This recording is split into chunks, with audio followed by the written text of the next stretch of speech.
morning, everybody. My name's Amy and I'm continuing the daily Philippians series this morning. And I've been asked to look at chapter 1, verses 18 to 21. So I'm going to have a read through those now if you do want to open up your Bibles. But what does it matter? The important thing is that in every way, whether from false motives or true, Christ is preached. And because of this, I rejoice. Yes, and I will continue to rejoice. For I know that through your prayers and God's provision of the Spirit of Jesus Christ, what has happened to me will turn out for my deliverance. I eagerly expect and hope that I will in no way be ashamed, but will have sufficient courage so that now and always Christ will be exalted in my body, whether by life or by death. For to me, to live is Christ and to die is gain. Okay, so I'm just going to split those verses up into two, and I'm just going to reread verses 18 and 19. But what does it matter? The important thing is that in every way, whether from false motives or true, Christ is preached. And because of this, I rejoice. Yes, and I will continue to rejoice. For I know that through your prayers and God's provision of the Spirit of Jesus Christ, what has happened to me will turn out for my deliverance. And what I noticed from this is that Paul is so optimistic, isn't he? I think that's how Phil described him the other day, and I love that. He's so optimistic. And this section does carry on from yesterday's, and it carries on from where Paul has acknowledged that some people preach the good news of Jesus out of goodwill, but there are some others that preach the good news out of rivalry and envy. But what Paul's saying here is that, so what? So what if people sometimes have false motives? What does it matter, he says? What does it matter?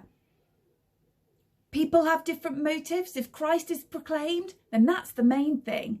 Why are we looking at pointless bits and bobs when actually the point is that Christ's name is proclaimed, full stop? And actually Paul is cheering them on, regardless of what their motives are. And Paul is saying that he's going to continue, his choice is to continue to rejoice regardless. And in here, Paul trusts, he believes, and he knows that no matter what, it's all going to turn out for his deliverance. He says that through prayers and God's grace, Paul is in a place of peace. He's in a place of peace because he believes that whatever happens, it's his will. And it's not about what Paul wants. It's about what the Lord's will is for his life. And that allows him to remain in a place of peace. Peace. May his will be done. He's boldly declaring that Jesus is Lord. And despite what Paul is facing with being in prison, despite any of that, despite the hardships, his response is, your will, Lord, your will. And I just think to myself, gosh, what an example of living by faith. And then the verses continue, verses 20 and 21. He says, I eagerly expect and hope that I will in no way be ashamed, but will have sufficient courage so that now, as always, Christ will be exalted in my body, whether by life or by death. For to me, to live is Christ and to die is gain. And I read this with a real sort of smile in my heart, because Paul has such an incredible boldness and confidence. Something that I want to have that level of boldness and confidence as I speak to people about Jesus. He's not embarrassed, he's not ashamed, he's not afraid to speak the word of Jesus. In fact, he's totally and utterly the opposite, isn't it?